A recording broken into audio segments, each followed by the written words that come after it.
ಮುಖ್ಯವಾದದ್ದು ಅಂತ. ಈ ಒಂದು ನಿಟ್ಟಿನಲ್ಲಿ ನಮ್ಮ ಪೌರ ಕಾರ್ಮಿಕರಿಗೆ ನಾವು ಏನ್ ಫೆಸಿಲಿಟೀಸ್ಗಳನ್ನ ಕೊಡ್ಬೋದು ಅನ್ನೋ ಒಂದು ನಿಟ್ಟಿನಲ್ಲಿ ಸರ್ಕಾರದ ಯೋಚನೆ ಕಂಟಿನ್ಯೂಸ್ ಆಗಿರುತ್ತೆ.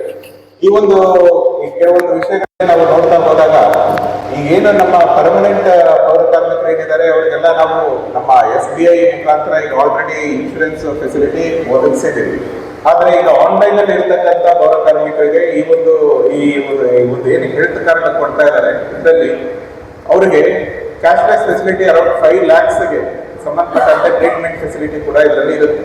ಇದ್ರದ್ದು ಉಪಯೋಗ ನೀವು ಪಡ್ಕೋಬೇಕು ಅಂದಾಗ ಇದನ್ನ ನೀವು ಫಸ್ಟ್ ಅರ್ಥ ಮಾಡ್ಕೋಬೇಕಾಗತ್ತೆ. ಮೊದಲನೇದಾಗಿ ಏನಂದ್ರೆ, ಈಗ ಆಲ್ರೆಡಿ ನಾವು ನಮ್ಮ MD ಅವರು ಮಾತಾಡುವಾಗ ಕೆಲವೊಂದು ವಿಚಾರಗಳನ್ನ ಹೇಳಿದ್ರು. ಪೌರ ಕಾರ್ಮಿಕರ ಹೆಲ್ತ್ ಎಷ್ಟು ಸೆನ್ಸಿಟಿವ್ ಆಗಿರುತ್ತೆ ಅಂದ್ರೆ, ಕೆಲವೊಂದು ಪ್ರಿಕಾಷನರಿ ಮೆಜರ್ಸ್ ನಾವು ತಗೊಂಡ್ರೆ ಆ ಒಂದು ಇದನ್ನ ಅವಾಯ್ಡ್ ಮಾಡ್ಬೋದಾಗಿರುತ್ತೆ. ಯಾವ ರೀತಿ ಅಂತ ಹೇಳಿದ್ರೆ, ನಾವು ಏನೊಂದು ಬೂಟ್ಗಳನ್ನ ಕೊಟ್ಟಿದ್ದೀವಿ, ಏನು ಕೈಗೆ ಹಾಕೊಳ್ತಕ್ಕಂಥ ಗ್ಲೌಸ್ಗಳನ್ನ ಕೊಟ್ಟಿದ್ದೀವಿ, ಮಾಸ್ಕ್ಗಳನ್ನ ಕೊಟ್ಟಿದ್ದೀವಿ, ಅದನ್ನ ಕಡ್ಡಾಯವಾಗಿ ನೀವು ಸ್ವಚ್ಛತೆ ಮಾಡೋ ಸಂದರ್ಭಗಳಲ್ಲಿ ಅದನ್ನ ಉಪಯೋಗಿಸಲೇಬೇಕು. ಈ ಒಂದು ನಿಟ್ಟಿನಲ್ಲಿ ನಾವು ಯಾವಾಗ ವಿಸಿಟ್ ಹೋದಾಗಲೂ ಸರಿ, ನಾವು ಯಾವಾಗ ಎಲ್ಲಿ ನೋಡಿದಾಗಲೂ ಸರಿ, ನಾವು ಇದ್ರ ಬಗ್ಗೆ ತಮಗೂ ಕೂಡ ಹೇಳ್ತಾ ಇದೀವಿ, ನಮ್ಮ ಹೆಲ್ತ್ ಇನ್ಸ್ಪೆಕ್ಟರ್ಸ್ಗೂ ಕೂಡ ಇದನ್ನ ಕಡ್ಡಾಯವಾಗಿ ನೀವು ಏನು ಫೀಲ್ಡ್ ಅಲ್ಲಿ ವರ್ಕ್ ಮಾಡ್ತಕ್ಕಂಥವ್ರು ಅದನ್ನ ಪಾಲಿಸೋದ್ರ ಬಗ್ಗೆ ಮೇಲುಸ್ತುವಾರಿ ಮಾಡೋದಕ್ಕೂ ಕೂಡ ಹೇಳಿದ್ದೀವಿ. ಈ ಒಂದು ನಿಟ್ಟಿನಲ್ಲಿ ನಾವು ಮತ್ತೊಂದು ಬಾರಿ ಏನಂದ್ರೆ, ಯಾವುದೇ ಒಂದು ಕಾಯಿಲೆಗಳನ್ನ ಪ್ರಿವೆಂಟ್ ಮಾಡ್ಕೊಳ್ಳೋದು ತುಂಬಾ ಉತ್ತಮ.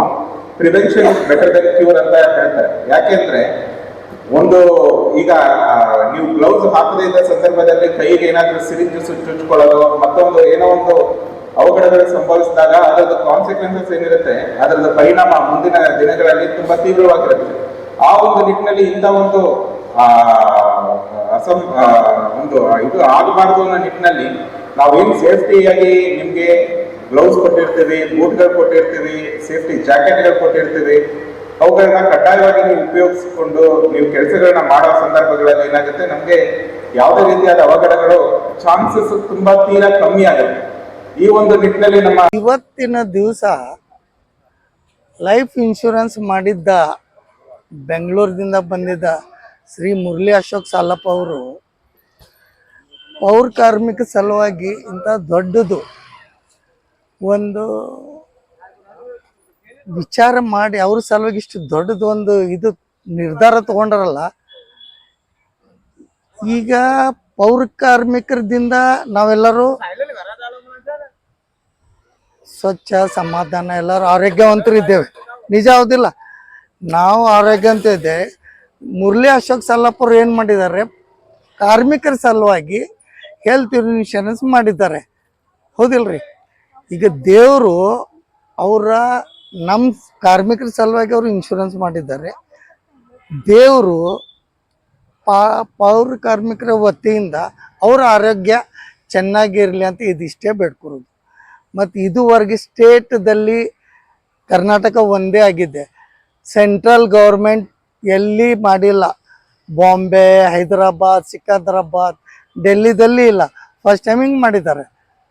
ಇನ್ನೊಂದು ಆಶ್ವಾಸನೆ ಕೊಟ್ಟರು ಮುರಳಿ ಅಶೋಕ್ ಸಾಲಪ್ಪ ಅವರು. ಅವ್ರ ತಾಯಿ ಪೌರ ಕಾರ್ಮಿಕರು, ಅವ್ರ ತಂದೆ MLA. ತಾಯಿ ಪೌರ ಕಾರ್ಮಿಕ ಇದ್ದ ತಕ್ಷಣ MLA ಮಗ ಇವತ್ತು ಕರ್ನಾಟಕ ರಾಜ್ಯಕ್ಕೆ ನಿಗಮದ ಸಫಾಯಿ ಕರ್ಮಚಾರಿ ಅಧ್ಯಕ್ಷ. ಅವರೊಬ್ಬರೇ ನಮ್ಮ ಕಾರ್ಮಿಕರ ಬಗ್ಗೆ ಇಷ್ಟು ಕಾಳಜಿ ತೋರಿಸ್ತಾರೆ, ಯಾರೂ ತೋರಿಸಂಗಿಲ್ಲ. ಒಂದು ಕಾರ್ಮಿಕರ ದಿನಾಚರಣೆ ಇತ್ತು. ಗೋಕಾಕ್ ಬಂಗಾರದವರು ಕಾಕಾ ಶೋರೂಮ್ ಅಂತ ಅವರು ಕಾರ್ಮಿಕರ ಸಲುವಾಗಿ ಸ್ವೀಟ್ ಹಂಚಿದ್ರು. ಒಂದು ಭಾಷಣ ಕೊಟ್ರಿ ಅವರು MD. ಏನಂತ,